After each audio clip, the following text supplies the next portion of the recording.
Donald బార్న్హౌస్ అని ఒక ఆయన ఈ కథ చెప్పాడు. జరిగిందంటాడు ఆయన, కానీ బాగా అనిపించింది. ఒక జడ్జి గారికి, కోర్టులో పనిచేస్తారు జడ్జి, ఆ జడ్జి గారు ఒక కూతురు ఉంది, 16 ఏళ్ళు. అమ్మాయి స్కూల్లో డ్రైవింగ్ నేర్పించారు. వాళ్ళ నాన్నతో అన్నదంట, డాడీ నాకు స్కూల్లో డ్రైవింగ్ నేర్పించారు అంతే. మంచిదమ్మా, అది స్కూల్లోకే, 18 ఏళ్ళు వచ్చేదాకా కారు నడపకూడదు, ఒప్పుకోదు, బయట రూల్ ఒప్పుకోదు అని అంటే, హే మా డాడీ ఎలా అంటాడే అని తిట్టుకుంది. ఓ రోజు డాడీ కారు తాళం అలాగే పెట్టి దిగి లోనికి వెళ్ళాడు. కూతురు ఇదే అదనుకొని లోనికి వెళ్ళి కారు స్టార్ట్ చేసింది. తండ్రి పరిగెట్టుకుంటా బయటకు వచ్చాడు. అమ్మా అమ్మా అని అరుస్తున్నాడు. ఎక్కడ వెళ్ళిపోయింది, జీ అని అరుస్తున్నాడు. కారుకి బ్రేకులు పని చేయట్లేదు, మెకానిక్ వస్తాడంటే తాళం బయట పెట్టానని ఎక్కడైనా పడుతుంది, వెళ్ళిపోయింది.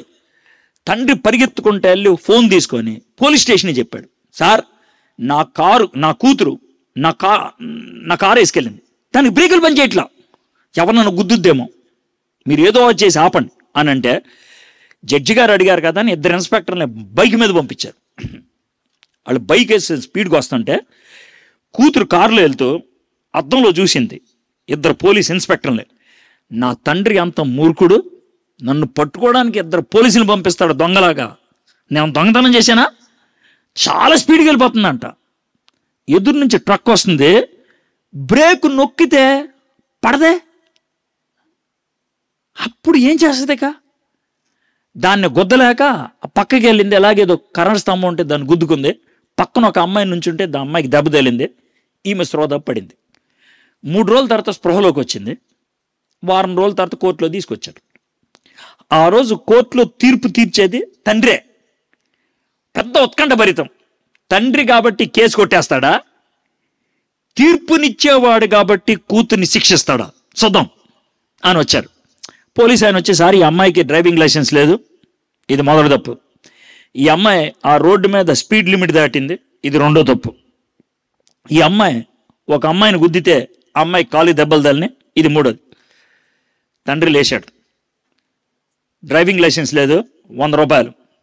స్పీడ్ లిమిట్ దాటింది, 100 రూపాయలు. వేరే అమ్మాయికి దెబ్బలు తగిలేటట్లు చేసింది, 10 కొరడా దెబ్బలు. ఇది తీర్పు అని చెప్పాడు. అందరూ కూడా ఇటు తండ్రిని అసలు, ఇడికి అసలు ప్రేమ తెలుసా? కూతురు కూడా నాన్న వైపు చూసి అని అంది. తండ్రి లోన గదిలోకి వెళ్ళాడు. నల్ల కోట్ వేసుకుంటారు కదా జడ్జి, అది తీసాడు. బయటికి మామూలుగా డ్రెస్ వేసుకొని వచ్చాడు. జోబులోంచి చెక్ బుక్ తీసి 200కి కూతురు పేరున సంతకం పెట్టి, అమ్మా 200కి నీ పేరున చెక్ రాసా, నువ్వు కనుక సంతకం పెడితే ఆ 200 చెల్లించేచ్చు. అందరూ అనుకున్నారు, పోన్లే ఈ 200 ఇచ్చారు. ఇప్పుడు 10 కొరడా దెబ్బలు. ఆ కొరడా పట్టుకొని ఓడొచ్చాడు. సార్, ఇది మీ కూతురు సార్. అయితే ఏమైందిరా, తప్పు చేసిందిగా, శిక్ష పడాల్సిందే అన్నాడు. వాడు జడ్జి గారి కూతుర్ని కొట్టడానికి భయం వేసి కళ్ళు గట్టిగా మూసుకొని కొరడా పైకి లేపి ఫ్యాట్మని కొట్టాడు. అందరూ అరిశారు, ఆ పని.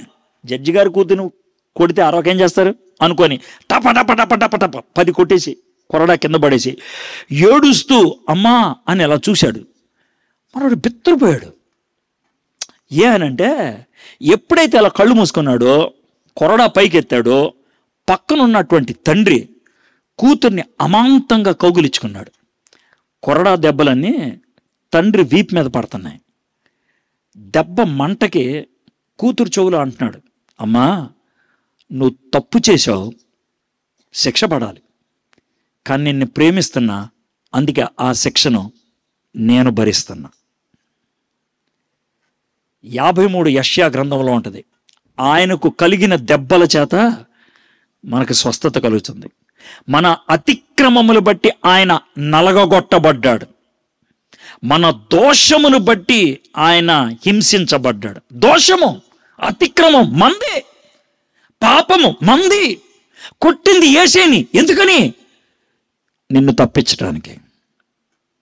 ఈ సిలువ ధ్యాన సమయాల్లో దాన్ని తెగ ధ్యానిస్తాం మనం.